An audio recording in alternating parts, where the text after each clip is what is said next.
Ini adalah gambar terkini dari ruang sidang utama Pengadilan Negeri Jakarta Selatan. Saudara, Verdi Sambo sudah siap duduk di muka persidangan. Tadi juga kami sempat melihat jaksa penuntut umum sudah siap dan masuk ke dalam ruang sidang Pengadilan Negeri Jakarta Selatan bersama juga dengan kuasa hukum dari Verdi Sambo. Ini yang nanti kita tinggal nantikan adalah kehadiran majelis hakim untuk memulai persidangan. Menjadi sorotan juga mengingat Verdi Sambo adalah aktor utama dari kasus pembunuhan berencana Brigadir Yosua. Begitu juga dengan kasusnya yang dalam beberapa bulan terakhir, berarti sejak kejadian bulan Juli di Duren 3 Jakarta Selatan, ini sudah memasuki bulan ke-6, menjadi perbincangan hangat di masyarakat. Besarnya tuntutan dari jaksa penuntut umum tentu akan jadi sorotan, akan dinantikan juga oleh masyarakat. Meskipun nanti tetap bola panas ada di tangan majelis hakim, baik itu untuk vonis Verdi Sambo ataupun vonis dari Ricky Rizal, Kuatmaruf yang sudah dibacakan kemarin, dan juga untuk terdakwa lain yaitu Putri Chandrawati dan Richard Eliezer. Ini menjadi sebuah hal juga yang akan menggambarkan citra atau image dari kehakiman. Bagaimana vonis ini akan dianggap sebenar-benarnya, sejujur-jujurnya, dan adil dan tentu juga bersih dari segala pengaruh apapun. Terlebih dalam kasus ini yang juga jadi sorotan adalah karena terdakwanya merupakan penegak hukum dari kepolisian. Masih kita nantikan, saudara, majelis hakim yang akan membuka persidangan hari ini. Kemarin memang kalau sidang dari maksud kami sidang dari Ricky Rizal dan juga Kuatmaruf dimulai pada pukul 10.30, agak lebih mundur dibanding dengan sidang-sidang sebelumnya ketika pembacaan saksi ataupun ketika ahli meringankan dihadirkan. Biasanya sidang pada pukul 10 dimulai. Tapi kemarin jaksa penuntut umum ini sempat meminta kepada majelis hakim untuk memajukan atau memundurkan jam dimulainya sidang pada pukul 10.30 waktu Indonesia Barat. Nah sekarang tapi sudah pukul 10.38, saudara, sidang juga masih belum dibuka oleh majelis hakim.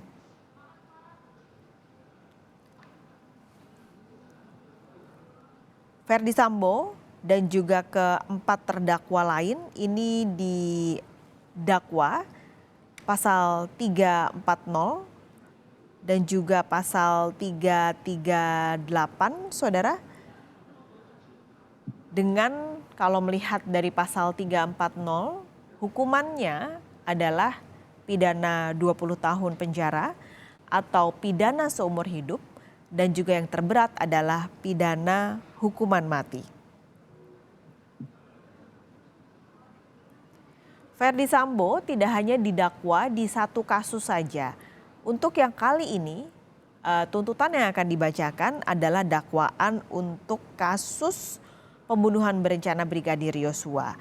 Tapi ada kasus lain yang juga berjalan bersamaan, yaitu kasus obstruction of justice atau perintangan penyidikan untuk kasus pembunuhan berencana Yosua Huta Barat. Ini juga Verdi Sambo menjadi terdakwa dalam kasus tersebut. Namun kalau dalam kasus pembunuhan berencana Brigadir Yosua, kalau kita mundur ke saat Verdi Sambo diperiksa sebagai terdakwa, ada beberapa poin yang disampaikan oleh Verdi Sambo dalam keterangannya. Salah satunya yang berkali-kali ia tekankan atau tegaskan adalah ia tidak pernah memerintahkan Richard Eliezer untuk menembak, tapi menghajar. Itu yang berkali-kali disampaikan Benar atau tidaknya tidak ada saksi yang bisa mendukung ucapan Verdi Sambo ataupun dalam hal lain adalah mendukung ucapan Richard Eliezer yang menyatakan ia mendengarnya adalah perintah untuk menembak. Karena ketika itu baik Riki Rizal dan juga Kuat Ma'ruf mengaku tidak mendengar, saudara. Tampaknya majelis hakim sudah memasuki ruang sidang utama. Kita akan langsung menuju ke Pengadilan Negeri Jakarta Selatan untuk mendengarkan jalannya persidangan tuntutan Verdi Sambo. Sidang perkara nomor 796 Pit B 2022 atas nama terdakwa Verdi Sambo SH SIK MH dinyatakan dibuka dan terbuka untuk umum. Saudara terdakwa sehat hari ini? Sehat ya.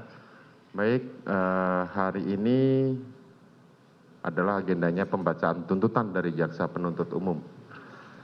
Saudara penasihat hukum dan saudara terdakwa, apakah keberatan seandainya jaksa tidak membacakan surat dakwaan kembali, tidak membacakan saksi, serta langsung membacakan unsur?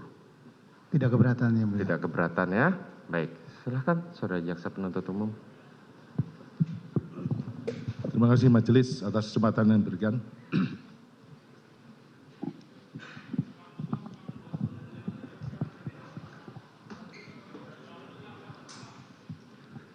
Kejaksaan Negeri Jakarta Selatan demi keadilan dan kebenaran berdasarkan ketuhanan yang Maha Esa. Surat tuntutan dalam perkara tindak pidana umum atas nama terdakwa Verdi Sambo SH SIK MH nomor register perkara nomor PDM 242-CKTSL-10-2022. Majelis hakim yang terhormat, saudara penasihat hukum yang terhormat, dan pengunjung sidang yang kami hormati.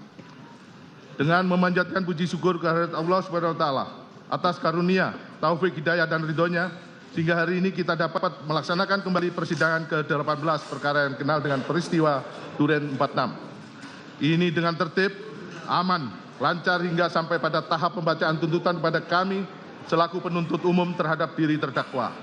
Sebelum kami membacakan surat tuntutan pidana ini, perkenankanlah kami menyampaikan rasa hormat, penghargaan dan ucapan terima kasih yang setulus-tulusnya kepada majelis hakim yang telah memimpin persidangan ini dengan tekun, mulai dari persidangan ini digelar sampai hari ini.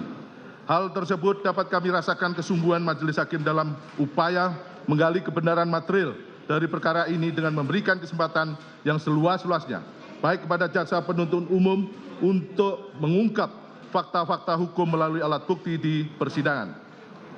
Untuk itu, kami penuntut umum hanya dapat mendoakan kiranya Allah SWT membimbing, menguasai hati dan pikiran majelis hakim dalam mengambil putusan, sehingga putusan yang akan dijatuhkan dalam perkara ini adalah putusan yang objektif dan seadil-adilnya. Apalagi menyangkut pertanggungjawaban hilangnya nyawa manusia yang harus dapat dipertanggungjawabkan kepada Tuhan selaku penciptanya, masyarakat, bangsa dan negara lewat putusan pengadilan. Demikian juga kami sampaikan ucapan terima kasih pada tim penasihat hukum yang telah menunjukkan semangat, kesungguhan, ketekunan dan kegigihannya dalam upaya turut menemukan keadilan tidak hanya pada terdakwa, tetapi juga pada masyarakat yang menuntut keadilan atas peristiwa meninggalnya korban Nofriansah Yosua Huta Barat. Ucapan senada kami sampaikan pula kepada saudara Panitera Pengganti atas partisipasinya dalam menunjang kelancaran proses penyelesaian perkara ini. Adalah suatu kenyataan bahwa di depan persidangan ini terjadi perbedaan persepsi dan argumentasi antara jaksa penuntut umum dengan tim penasihat hukum adalah sebuah dinamika persidangan sebagai manifestasi tugas dan tanggung jawab masing-masing dalam menggali dan menemukan mutiara-mutiara kebenaran dan keadilan yang didambakan oleh seluruh rakyat Indonesia yang harus ditegakkan melalui peradilan ini. Izinkan kami mengutip Lukas 12 ayat 2. Tidak ada sesuatu pun yang tertutup, yang tidak akan dibuka, dan tidak ada sesuatu pun yang tersembunyi, yang tidak akan diketahui. Matius 5 ayat 21. Kamu telah mendengar yang difirmankan nenek moyang kita. Jangan membunuh, yang membunuh harus dihukum. Kepada pengunjung sidang, kami tak lupa menyampaikan penghargaan dan terima kasih yang telah mengikuti persidangan yang terbuka untuk umum dengan tertib, bahkan oleh insan pers telah memberitakan jalannya persidangan secara objektif sehingga berjalan dengan baik lancar, aman, dan terkendali. Kepada para aparat dan instansi terkait yang telah bekerja sama dengan penuh rasa tanggung jawab dalam menjaga keamanan demi kelancaran dan ketertiban jalannya persidangan ini, kami ucapkan terima kasih yang sebesar-besarnya. Sebelum kami membacakan surat tuntutan pidana terhadap diri terdakwa, kami ingin mengutip kalimat yang pernah diucapkan oleh mantan Hakim Agung almarhum Dr. Artijo Alkostar, bahwa hakim yang bertanggung jawab akan menerapkan keadilan hukum terbaik meskipun dalam keadilan sosial politik yang terburuk. Surat tuntutan penuntut umum terhadap terdakwa Ferdi Sambo, SH, SIK, MH dengan identitas, mohon izin saya tidak bacakan, langsung ke dakwaan juga kami tidak bacakan. Primer, ke-1, primer terdakwa melanggar pasal 340 KUHP junto pasal 55 ayat 1 ke-1 KUHP, subsidiar pasal 338 KUHP junto pasal 55 ayat 1 ke-1 KUHP. Dan dakwaan kedua, primer pasal 49 junto pasal 33 Undang-Undang Nomor 19 Tahun 2016 tentang perubahan atas Undang-Undang Nomor 11 Tahun 2008 tentang informasi dan transaksi elektronik junto pasal 55 ayat 1 ke 1 KUHP. Subsidiar pasal 48 ayat 1 junto pasal 32 ayat 1 Undang-Undang Nomor 19 Tahun 2016 tentang perubahan atas Undang-Undang Nomor 11 Tahun 2008 tentang informasi dan transaksi elektronik junto pasal 55 ayat 1 ke 1 KUHP. Atau primer pasal 233 KUHP junto pasal 55 ayat 1 ke 1 KUHP. Subsidiar pasal 221 ayat 1 KUHP junto pasal 55 ayat 1 ke 1 KUHP. Selanjutnya untuk transaksi kami anggap sesuai dengan kesepakatan tidak perlu kami bacakan, langsung ke analisa yuridis.